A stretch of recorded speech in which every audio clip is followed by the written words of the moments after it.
Welcome back. You're tuned into Bazaar Morning Call. You're on CNBC-TV18. Amnish Aggarwal, Head of Research at Prabhudas Lilladher, joins us on the show to help us out with some fundamental analysis. Hi, Amnish. Thanks a lot for joining in.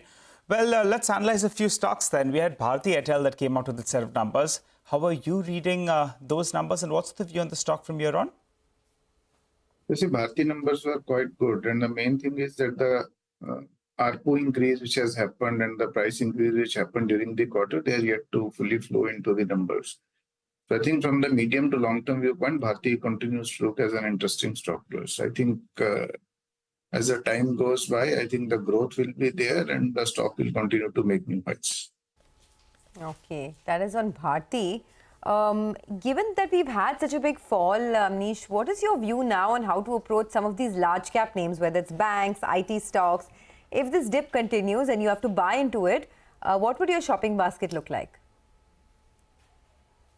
You see, first of all, my view is that the yesterday's dip is more like temporary. There is no inherent change in the fundamentals of India as a market or as an economy. And this dip is related to the global geopolitical uncertainty plus the expected change in the global capital flows. While it can have impact in the near term, but I think in the longer term, the fundamentals, they will remain intact. Now, at the current juncture, I think we have seen yesterday a big cut across, sectors, whether it was banks, whether cap goods were there, autos were there. So I think very broad spectrum of stocks which have seen a big cuts. So I think there is no specific name, I would say, in terms of, say, shopping basket. I think all the frontline companies where the fundamentals look good, whether these are, for example, like Reliance, the frontline banks, you can see the frontline stocks in the capital goods. Okay, FMCG companies, they didn't, I would say, correct. Even the large cement names like your Ultratech and Ambuja. And then you can look at, say, some of your names like even the port companies. So I think one should look very broadly because the fundamentals, there is practically no change. So there might be near to medium term volatility that can't be ruled out. But on the lower levels, it be, I think, a good time to go for the companies which are well placed, where the balance sheets are strong and the business mode continues. Specifically, Amnish, hi, morning. Autos, right? The Nifty, I'm looking at the Nifty Auto Index. I think it's seen one of the sharpest cuts. Closed at 24,700 yesterday. The high on Thursday was almost 27,000. So from 27,000 to 24,700 in 3 sessions now. What's the big fear here, and what do you do here? What are your calls?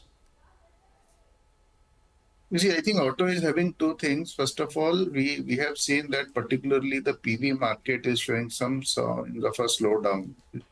If you exclude, say, M&M, look at all the other PV companies, I think in the last 2 to 3 months, the sales growth there has slowed down considerably. That is one. Secondly, if you look at, say, past year or so, many of these auto stocks, they have given even up to, say, 60 to 80% returns.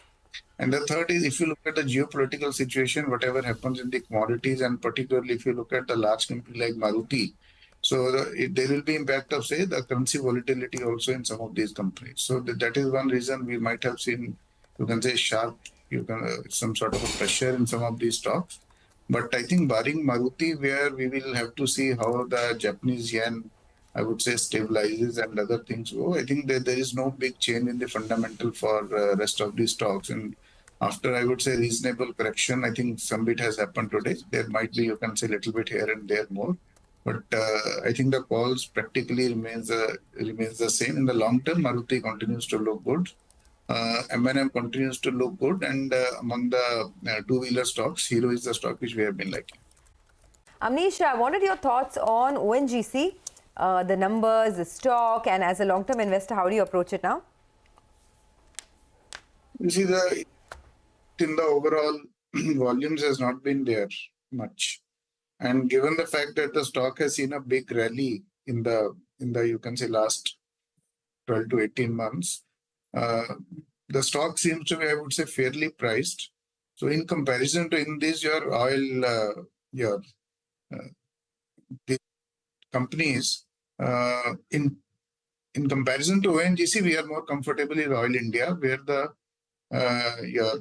there's more production going to increase because one of their oil fields has gone live. So there will be some volume growth over the coming 2 to 3 years. So we are preferring Oil India over ONGC. It is not going to be very encouraging in the near to medium term. Okay. Thanks for that, Amnish. Have a good day. Thanks for joining in.